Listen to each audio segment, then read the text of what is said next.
इस लेसन में मैं आपको बताऊंगी kinds of matrices, negative of matrices and transpose of matrices.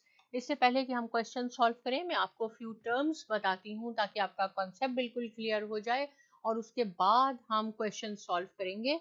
देखिए, सबसे पहले मैं आपको बताती हूँ रो मैट्रिक्स के रो मैट्रिक्स क्या होता है।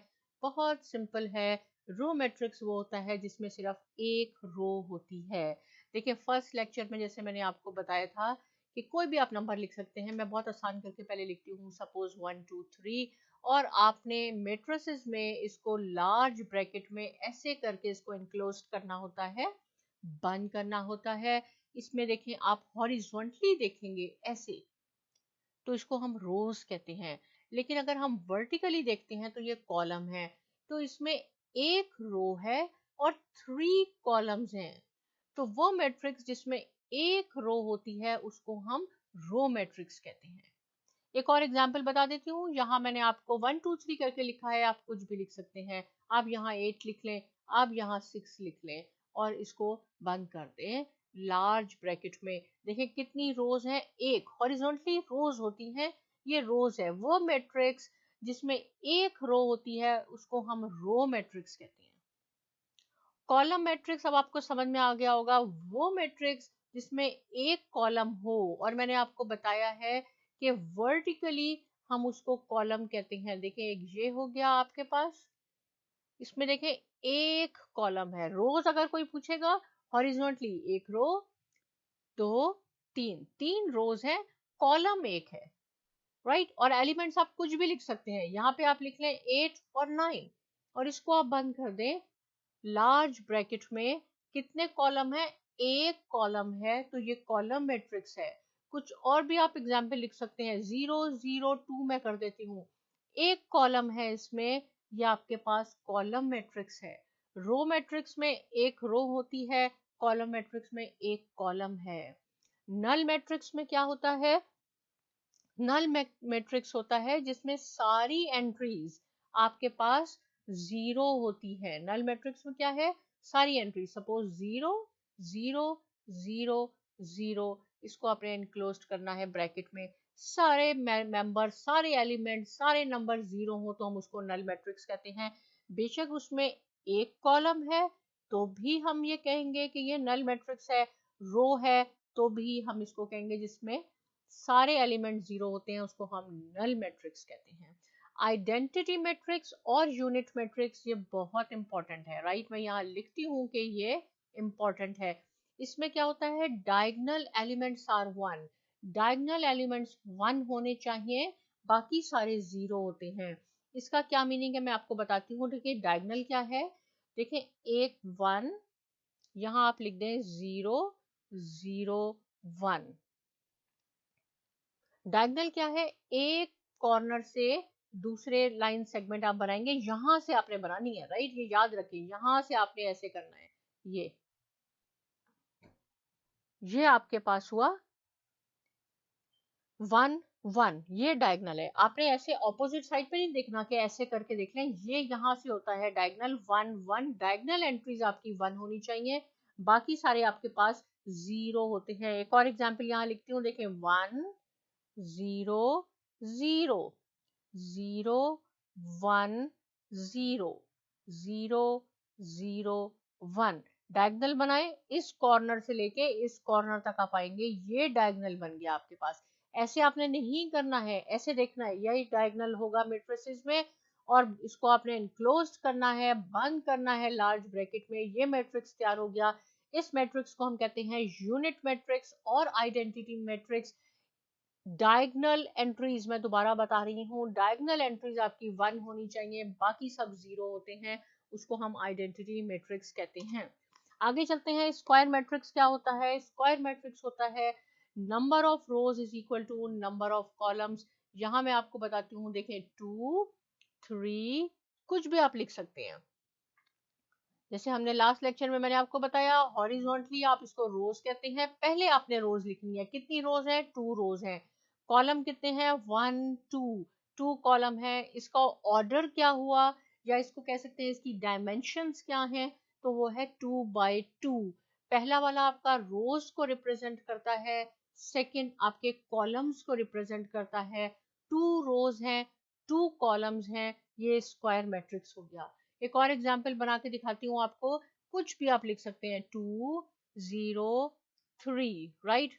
एक रो हो गई आपके पास, 2 4 6, सेकेंड रो 7 0 0, इसको आप बंद कर दें। लार्ज ब्रैकेट में कितनी रोज हैं आपके पास, डायमेंशन क्या है इसका, ऑर्डर क्या है इस मैट्रिक्स का, 3 रोज हैं, कॉलम कितने हैं, 1 2 3, आपके पास हो गया 3/3। Number of rows is equal to number of columns, इसकी डायमेंशन है 3/3, तो हम इसको कहेंगे ये स्क्वायर मैट्रिक्स है, राइट। रेक्टेंगुलर मैट्रिक्स क्या है, number of rows is not equal to number of columns. अगर मैं 1 2 6 4 3 2 कर दूं, राइट, इसमें कितनी आपके पास रोज हैं, 1 2 3, 3 रोज हो गई, कॉलम कितने हैं, 1 2, 2 कॉलम है, ये रेक्टेंगुलर मैट्रिक्स है, number of rows is not equal to number of columns. यहाँ पे एक और एग्जाम्पल बनाती हूँ, 1 2, राइट, 3, कुछ भी आप लिख सकते हैं, ऐसे आप कर लें। तो कितनी रोज हो गई, 2 रोज हो गई और 3 कॉलम्स हैं आपके पास, इसकी डायमेंशन क्या है, 2/3, तो ये आपके पास रेक्टेंगुलर मैट्रिक्स हो गया, number of rows is not equal to number of columns. ये इंपॉर्टेंट है, अगेन आपके पास एक हमने आइडेंटिटी मैट्रिक्स को देखा, इंपॉर्टेंट हुआ, स्केलर मैट्रिक्स आपके पास इंपॉर्टेंट होगा, डायगोनल मैट्रिक्स आपके पास इंपॉर्टेंट होगा। स्केलर मैट्रिक्स में क्या है, डायगोनल एंट्रीज जो हैं वो सेम होनी चाहिए, जैसे है 6 0 0 6, डायगोनल आपने कैसे देखना है, मैंने आपको बताया था, आपने लेफ्ट साइड से स्टार्ट करके ये लाइन डायगोनल को रिप्रेजेंट करती है मैट्रिसेस में, डायगोनल एंट्रीज आपकी सेम होनी चाहिए, बाकी जीरो हो जाए तो ये आपके पास होता है स्केलर मैट्रिक्स। यूनिट मैट्रिक्स और आइडेंटिटी मैट्रिक्स क्या था, ये 1 होगा, अगर ये 1 है डायगोनल तो उसको हम यूनिट मैट्रिक्स कहेंगे। 1 के अलावा ये जो भी है, अगर मैं ऐसे कर दूं, इसको 2 कर दूं, डायगोनल एंट्रीज 1 नहीं है, 2 है, 3 है, 4 है, 5 है, कुछ भी है लेकिन सेम है, तो उसको हम स्केलर मैट्रिक्स कहते हैं। अब ये है डायगोनल एंट्रीज, ये है डायगोनल मैट्रिक्स, ये इंपॉर्टेंट है। इसमें क्या है डायगोनल मैट्रिक्स में, कि डायगोनल एंट्रीज कुछ भी हो लेकिन जीरो नहीं होनी चाहिए, इसको हम कहते हैं ये डायगोनल मैट्रिक्स है। देखिए स्केलर मैट्रिक्स में और डायगोनल में क्या डिफरेंस है, स्केलर में डायगोनल एंट्रीज सेम होनी चाहिए, जबकि डायगोनल मैट्रिक्स में कुछ भी हो, जीरो नहीं है, सॉरी, कुछ भी हो यहाँ पे लेकिन बेशक ये सेम नहीं हो लेकिन कुछ होना चाहिए, तो वो डायगोनल एंट्रीज है, बेशक डिफरेंट है लेकिन कुछ है, बाकी जीरो होनी चाहिए। एक जैसे मैं एग्जांपल यहाँ बना दूं, अगर ये है सपोज 3 0 0 0, ये भी डायगोनल मैट्रिक्स है क्योंकि उसमें एक एंट्री जीरो नहीं है, ये डायगोनल है और उसमें एक एंट्री जीरो नहीं है। देखिए ये बहुत इंपॉर्टेंट है। आइडेंटिटी जो बहुत सिंपल है, जिसमें आइडेंटिटी में क्या है कि डायगोनल एंट्रीज, ये जो डायगोनल एंट्रीज है ये 1 होनी चाहिए, बाकी सब जीरो होने चाहिए। स्केलर में क्या है, स्केलर में आपके पास डायगोनल एंट्रीज सेम होनी चाहिए, 1 नहीं होगी, 1 होगा तो यूनिट मैट्रिक्स बन जाएगा। और डायगोनल मैट्रिक्स में यहाँ कुछ भी हो सेम नहीं होना चाहिए, सेम होगा तो स्केलर हो जाएगा, 1 होगा तो आइडेंटिटी हो जाएगा, कुछ भी हो लेकिन यहाँ पे ये नहीं हो कि दोनों जीरो हो, अगर दोनों जीरो हो गए तो नल हो जाएगा। दोनों में से कुछ भी हो, यहाँ पे या दोनों नंबर हो डिफरेंट हो या एक नंबर हो और एक जीरो हो, तो उसको हम डायगोनल मैट्रिक्स कहते हैं। अब हम क्वेश्चन सॉल्व करते हैं तो आपका कॉन्सेप्ट और क्लियर हो जाएगा। इसमें से पहला क्वेश्चन है, identify unit matrices, row matrix, column and null. देखिए 4 पूछे गए हैं इसमें। यूनिट पहले आपको पता होना चाहिए, यूनिट क्या है, यूनिट मैट्रिसेस होता है डायगोनल एंट्रीज 1 होंगी, रो में नंबर ऑफ रोज 1 होनी चाहिए, कॉलम नंबर ऑफ कॉलम 1 होना चाहिए, नल सारे मैट्रिसेस आपके पास, सॉरी सारी एंट्रीज आपके पास नल होनी चाहिए। ए मैट्रिक्स, सबसे पहले हम ए से शुरू करते हैं, सारे जीरो हैं, कौन सा होगा ये नल होगा आपके पास, नल मैट्रिक्स। देखें इसमें क्या है, बी क्या है, बी में आपके पास एक रो है, एक जिसमें रो होती है उसको हम क्या कहते हैं, उसको हम कहते हैं रो मैट्रिक्स। ये आपके पास हो गया रो मैट्रिक्स। ये सी में क्या है, एक कॉलम है आपके पास, तो ये कॉलम मैट्रिक्स हो गया। सबसे पहले आपने कॉन्सेप्ट क्लियर करने हैं, उसके बाद आप इस क्वेश्चन पे आएंगे, बिल्कुल इजी हो जाते हैं। डी पे देखें क्या है, 1001, ये डायगोनल एंट्री है। देखें डायगोनल ऐसे होगा मैट्रिसेस में, ऐसे आपने नहीं देखना, ऐसे देखना है। 1001 आपका डायगोनल में सारे 1 हैं, बाकी 0 हैं। ये कौन सा आपके पास हो गया, ये यूनिट या आइडेंटिटी मैट्रिक्स हो गया, यूनिट। ई में क्या है, 0, तो ये अगेन हमारे पास हो गया नल, नल मैट्रिक्स। इसमें एक कॉलम है, तो ये हमारे पास हो गया कॉलम मैट्रिक्स। राइट, आगे चलते हैं। अब क्वेश्चन 2 है। क्वेश्चन 2 में क्या करना है हमने, आइडेंटिफाई स्क्वायर मैट्रिक्स। पहले दोबारा आप इसको रिवाइज कर लें कि ये होते क्या है। Square matrix, number of rows is equal to number of columns. Rectangular matrix, number of rows जो हैं वो कॉलम के इक्वल नहीं होती। रो, एक रो होनी चाहिए, कॉलम आइडेंटिटी में डायगोनल में 1 होना चाहिए, और नल मैट्रिसेस ऑल सारे 0 होने चाहिए। अब हम आपने इसमें से क्वेश्चन नंबर 2 पे सॉल्व करके बताना है कि ये क्या है। सबसे पहले क्या है, सबसे पहले आपके पास है -8। इसका हम देखते हैं कि ऑर्डर क्या है, 2 रोज और 3 कॉलम्स, राइट, 1 2 3। देखिए ये डायगोनल भी नहीं है, स्केलर भी नहीं है, तो ये क्या हुआ, रेक्टेंगुलर मैट्रिक्स। पहले वाला क्या हो गया हमारे पास, ये हो गया रेक्टेंगुलर, रेक्टेंगुलर हो गया। Number of rows is not equal to number of columns. Second पे क्या है, एक आपके पास कॉलम है, तो ये आपके पास कॉलम मैट्रिक्स हो गया। ये क्या है, इसमें नंबर ऑफ रोज एक, 2 रोज हैं, 2 कॉलम है, number of rows is equal to number of columns के, इसको हम स्क्वायर मैट्रिक्स कहते हैं। फोर्थ क्या है, फोर्थ में आपके पास है 2 रोज और 2 कॉलम्स हैं आपके पास, लेकिन डायगोनली आप देखें यहाँ 1 है, तो ये आपके पास आइडेंटिटी या यूनिट मैट्रिक्स कहते हैं इसको हम। इसमें देखें 1 2 3 रोज हैं, 2 कॉलम्स हैं, ये कौन सा हुआ, रेक्टेंगुलर, क्योंकि number of rows is not equal to number of columns. 6 में आपके पास एक रो है, तो इसको हम कहते हैं कि ये रो मैट्रिक्स है। 7th में क्या है, 7th में आपके पास एक कॉलम है, इसको हम कहेंगे ये कॉलम मैट्रिक्स है। ये आपके पास क्या है, 1 2 3 1 2 3, right, 3/3, number of rows is equal to number of columns. क्या हुआ आपके पास, ये इसको हम कहेंगे ये स्क्वायर मैट्रिक्स है, राइट। और ये आपके पास क्या है, इसमें सब 0 है, जो सबसे ज्यादा इजी है उसको हम कहेंगे ये नल मैट्रिक्स है, राइट, ये नल है।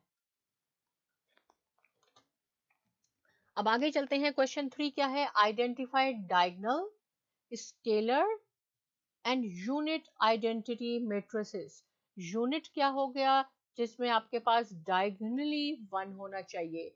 स्केलर और डायगोनल क्या होता है, डायगोनल है कि डायगोनल में आपके पास कुछ नंबर भी हों लेकिन सेम नहीं होने चाहिए। स्केलर में आपके पास क्या होता है कि सेम होने चाहिए।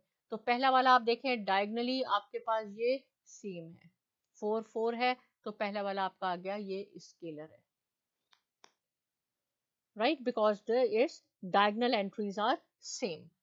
इसमें क्या है, 2 -1, देखिए कुछ भी है, यहाँ पे 2 है, यहाँ -1 है, बाकी सब 0 हैं, तो ये डायगोनल है।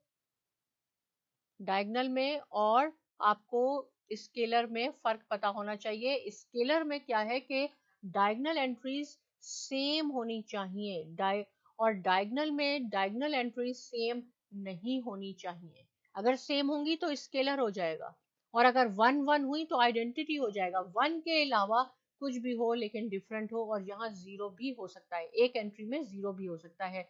ये देखें यहाँ डायगनली 1 1 है, ये यूनिट मैट्रिक्स है, आइडेंटिटी मैट्रिक्स है। इसको आप स्केलर मैट्रिक्स नहीं कहेंगे, राइट, और स्केलर वाले को आप इसको आइडेंटिटी भी नहीं कहेंगे। ये स्केलर है, 1 के अलावा कुछ भी होना चाहिए।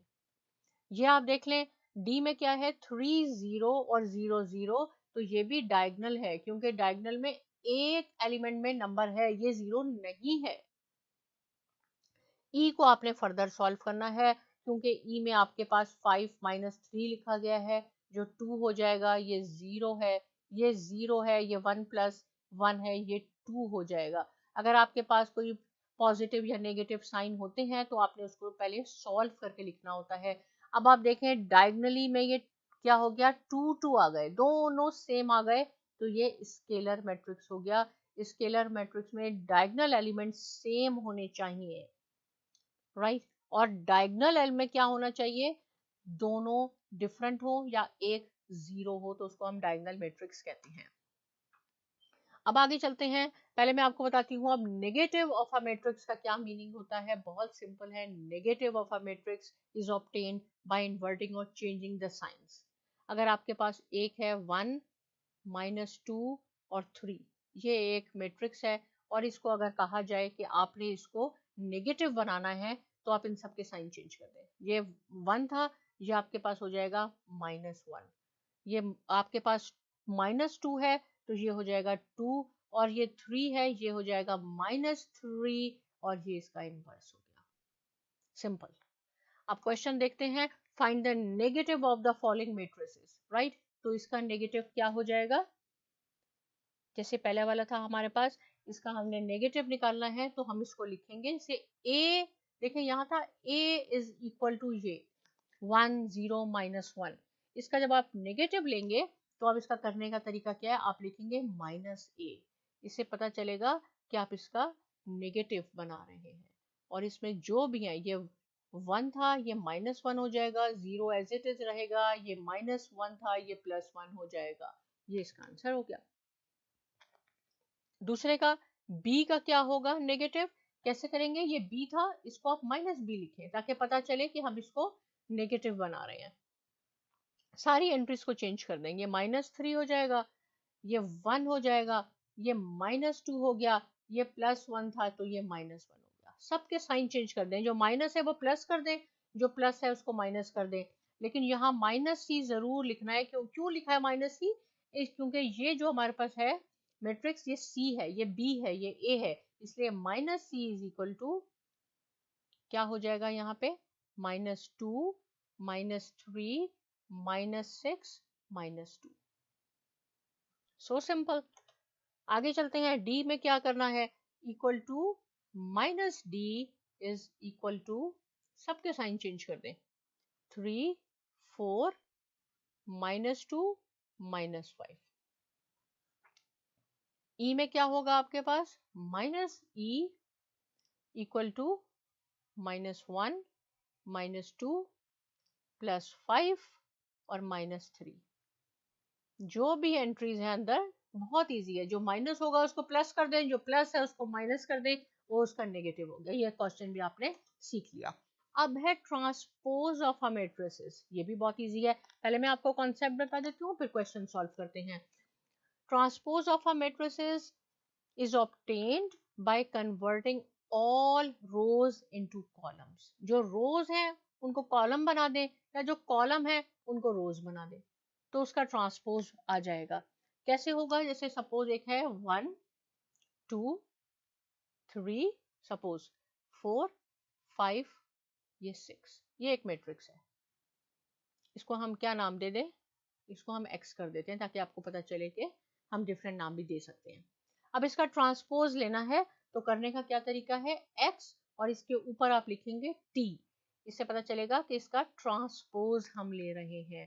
ट्रांसपोज में क्या है, देखें, ये रो है आपके पास 1 2 3, जो रो है उसको आप कॉलम बना दें, 1 2 3। सेकेंड रो क्या है, 4 5 6, इसको आप कॉलम बना दें, 4 5 6। ये इसका ट्रांसपोज हो गया। So simple.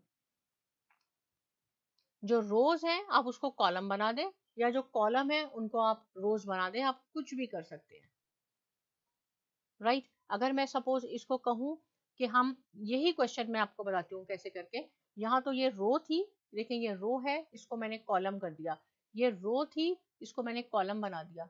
अब हम कॉलम से करेंगे तो भी यही आंसर आएगा। देखें मैं आपको बता देती हूँ, ये कॉलम है आपके पास 1 और 4, इसको आप रो बना दें, क्या हो जाएगा 1 4।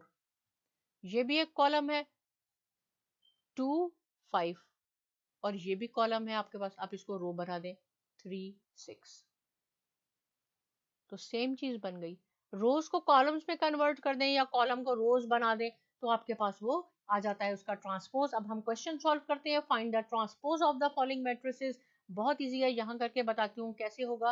ए लिखें, ए ट्रांसपोज, ये जरूर लिख रहे हैं, ए उसकी पावर, या आप इसको हम पढ़ते हैं ए ट्रांसपोज पढ़ते हैं, ऐसे थोड़ा उसको ऊपर करके लिखते हैं, इज इक्वल टू क्या होगा आपके पास, ये एक कॉलम है, इसको आप रो बना दें 0 1 -2, इसमें साइन नहीं चेंज करने, नेगेटिव में साइन चेंज करने हैं, ये इसका ट्रांसपोज हो गया।